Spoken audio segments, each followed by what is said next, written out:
Good morning everyone. Myself Diana Julie. I am working as an assistant professor at KIT Karnanidhi Institute of Technology, Coimbatore. Today we are going to discuss about the subject human computer communication. From the subject, today we will discuss some topics. In that subject, first we will see the topic interaction styles. We are having n number of common interface styles. In that, today we are going to discuss about command line interface, menus, natural language, question or answer and query dialog, form fills and spreadsheet dialog, WIMP interface style, point and click interface style, and also we are going to discuss about three-dimensional interface. Let's start with command line interface style. Command line interface was the first interactive dialog style which helps to expressing instruction to the computer directly by using function keys, single character, abbreviations and whole word commands. Sometimes the command line is the only way of communicating with the system. Especially we can able to see in remote access system by using telnet. These are all the command line interface. Next we will discuss about menu interface. So in this menu driven interface there are some options available under the particular menu. So which are all displayed on the screen. So from that we can select the options by using mouse, numeric and alphabetic keys. Menu options still need to be meaningful and logically grouped to aid recognition. So here in screen we can able to see menu. So here the menu name is payment details. So under that menu we are having some options. So the options are cash, check, credit card, invoice. So these are all the options we can select under the menu of payment details. So next we will see natural language interface. So this is the most attractive interface nowadays we are using. So this is a one way of approach to communicate with the computer. Especially the user wants to give an instruction through a voice. So on the time the users will use this interface. Next interface is question or query and query dialog. This is an dialog or interface. It is a simple mechanism which providing input to an application in a specific domain. The user is asked a series of questions.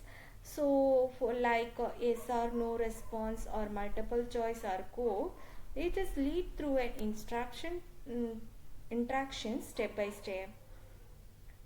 Next we will discuss about form fills and spreadsheet interface.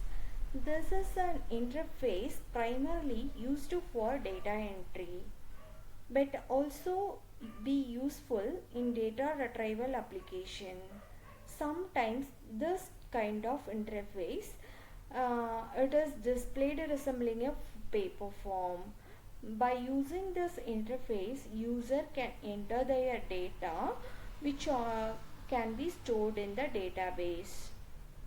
So in screen we are seeing some example. So this is an interface for travel agents booking. So in this application here we are having some options. So through this the user can enter the data. So where they are starting from, then where they are reaching, that is a destination. So in this label they can enter their data. Then first class, second class or options there are available in this form. So from that they can able to choose their options. So this is an interface for form filling. Next one is an WIMP interface. So WIMP stands for Windows Icon, Menus and Pointer. This is a default interface style nowadays we are using in our system, especially mobile phone, PC and desktop workstation. We are using this kind of interface. Next one is point and click interface. This is an interface which are closely related to WIMP style. It clearly overlaps in the use of buttons, but may also include other WIMP elements, which are all very popularized in World Wide Web pages. And also the point and click navigations are like maps and iconic buttons. Now we will see three-dimensional interface. So nowadays we mostly the users are using three-dimensional interface like virtual reality. There are comes from 3D techniques. Nowadays this virtual reality is very popular between the users.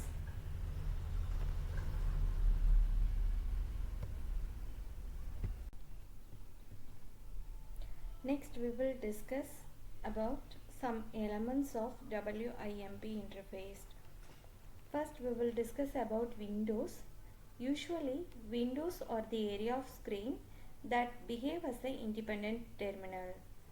A window can usually contain text or graphics. The windows can be moved or it can be resized. Sometimes we may have more than one window on a screen at a time. This is a window. Here we can able to see more than one window. The one window from view, another window from certain audio CD like the drive. So here more than one window can be opened at a time. Next, overlapping of window can able to create some problems. So each and every window should be titled when they are joined, but they should not overlap each other. And one more thing is, each and every window has scroll bar. It allows the user to move the content up and down. Each and every application has its own window. Within that, each document has own window, and it is possible to have different layout policies and icons.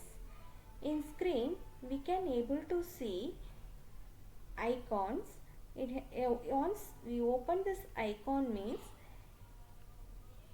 it has separate window to be opened. Next we are going to discuss about icon.